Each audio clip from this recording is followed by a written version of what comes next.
and I'm gaining about 300 Facebook friends a day, which I think is pretty good. Mainly younger people use Facebook. I still don't understand how it works, but it's something I did because eventually I'll build up a Twitter and a Facebook following, and I'll do what Obama was able to do. In other words, if the most left-wing senator in history could become president, then Michael Savage can affect change in the next election. Let's put it to you that way. How's that? Does that work for you? If this audience could stop the Dubai port steal under George Bush, if this audience could stop the appointment of Harriet Miers to the Supreme Court, if this audience could single-handedly turn around illegal aliens from their legalization pathway, then we can do a lot in this country to save it from the radical left that is tearing us apart. And if you want to talk about that, you want to talk about the release of the Lockerbie terrorist by the same Gordon Brown, the Prime Minister of England, who will not take my name off the list of murderers and terrorists. And I am a member of the American media. Whether you like me or not, you have to understand what I'm saying to you, what an outrage this is. It's interesting to me. I was watching a film last night done, I think, in 1949, 51, called The Portrait of Dorian Gray. Now, of course, I knew the plot because I had read Oscar Wilde many years ago, but I didn't know how brilliant Wilde was. The dialogue was astounding. The sets were amazing. The lighting was amazing. You know, black and white, England, Victorian era. The settings were gorgeous. But the dialogue was beyond belief anything I've seen, anything I've heard in years. Some of the wit that Wilde was capable of. And, you know, it's about a wealthy Englishman who becomes increasingly debauched, whose face does not change in person, but his portrait changes. You know, it's an interesting fantasy. All of his evil and his degeneracy doesn't come out in his own face, but it comes out in the painting of him, the big portrait. It's an interesting plot. But what's interesting to me is that when his portrait first starts to change, he focuses on the meanness that occurs around his mouth in this otherwise serene rendering of him. The meanness appears first around his mouth. When I looked at the portrait of Gordon Brown, the Prime Minister, on the websites this morning, I saw the same mouth as I saw in Dorian Gray. I saw the same, shall I say, debauchery, the same distortions, the same evil. When I wake up and I see the most radical, degenerate, insane organization in American history, not elected, literally putting a strangle noose around the CIA, while our president parties with the billionaires on Martha's Vineyard, and the media is told to stay away, and like the little jerks that they are, they do, I realize that this country is ripe for a complete and total takeover, if it hasn't already occurred. So there's an awful lot in what I just said to you. It went from, you know, the simple to the profound and back again to the simple. And if you care to comment on any of this, the phone number is 1-800-449-8255. We also talked about who gives the most to this radical ACLU, this unelected arm of the government.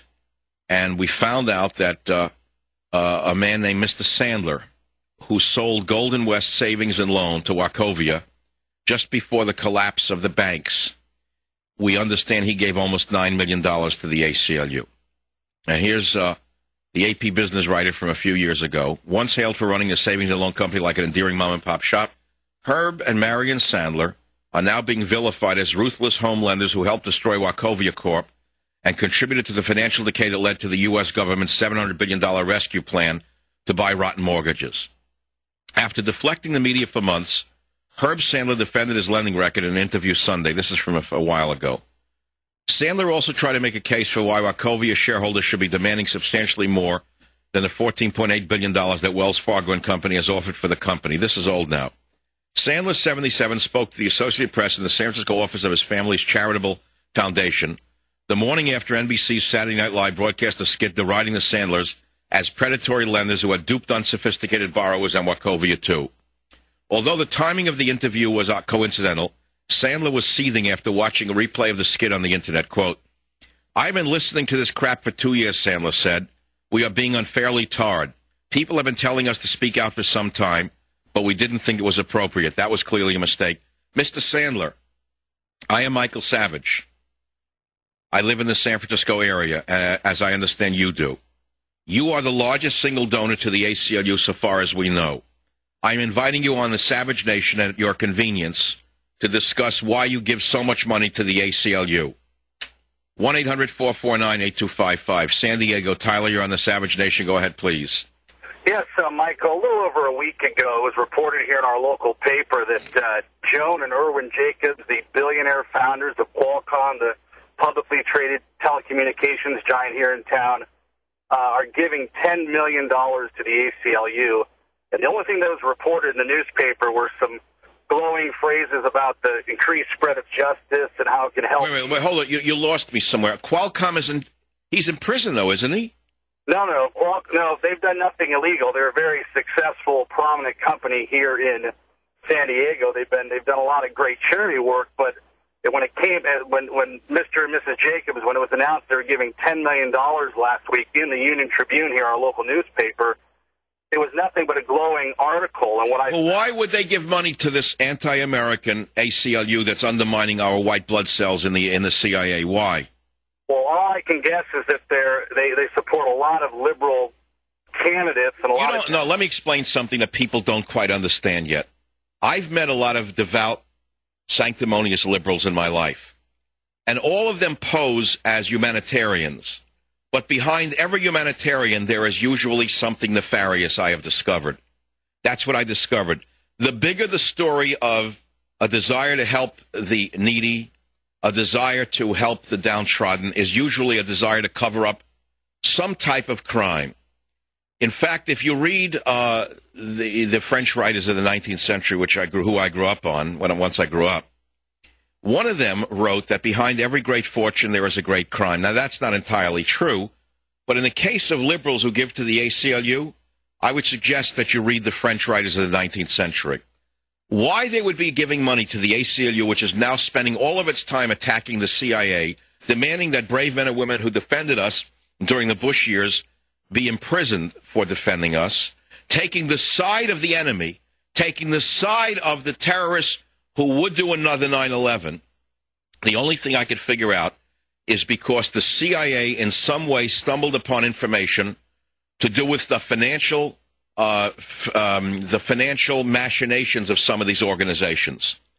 That some of these gigantic financial organizations feared or discovered that what they were doing, that may or may not have been illegal, was uncovered by operatives within the CIA. And in order to cover their tracks, in order to make certain that what they did was not investigated, they gave tons of money to the mad dogs in the ACLU and told them, go after the CIA.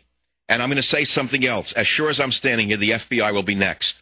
And if you want to wake up one day and find out that perverts and psychopaths and drug addicts, with law degrees are now the equivalent of the FBI and the CIA, you're going to wind up without a nation. We're as close to the end as we possibly can be, and I don't know if we can still pull it back from the brink. I'm telling you the way I see it. I have never seen anything like this. Start at the top. Remember, a fish rots from the head down. We got rid of George Bush. People voted him out because of his incompetence and his corruption. That's a given. In came the most radical left-wing college professor that the people could dig up on the Democrat side. Now, remember what I'm saying to you. I'm not a partisan Republican. I'm an independent. I have been for many years. There are Democrats that I would have chosen over John McCain. I can't name any, but there are theoretically some.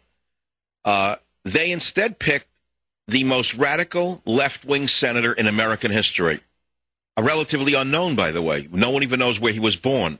That's still an issue. This man is now the president. At the same time he's president, he appoints a radical left-wing attorney general named Eric Holder, the same man who released the Puerto Rican terrorists under Hillary during the Clinton years. This man is now the top cop in the United States of America. Now, there are many other people. There are street thugs from the streets of Oakland and San Francisco who are inside the White House. There's the former chairman of one of the major organizations to legalize 30 million illegal aliens named Cecilia Munoz of La Raza, the race. The race and now has an office inside the White House. So when you add all of these elements up, you have the building blocks of a government within a government who is now governing the governed, and I will let it go at that. I'll be right back. Imagine discovering an opportunity that can completely rebuild your retirement fund by 40% over the next 2 years. Does it sound too good to be true? It's not if you take action today. Call my good friends, and I mean good friends, at Swiss America. Gold IRAs have averaged 20% per year growth since 2001. It's just common sense to roll over dead paper assets into gold, the best performing asset of the century. Then you can relax no matter what happens on Wall Street. Call now for a complete Gold 101 DVD and my free CD. Call toll-free 888-867-8965. That's 888-867-8965. For nearly a decade, I've told you to trust gold coins and Swiss America. Today, it's more urgent than ever. Get my CD, DVD, a new special report. Call toll-free 888-867-8965. That's 888-867-8965. Learn before you earn. Don't just imagine rebuilding your wealth. Do it now. Call 888-867-8965 today. These guys are so hilarious. I almost drive off the road every morning. Armstrong and Getty.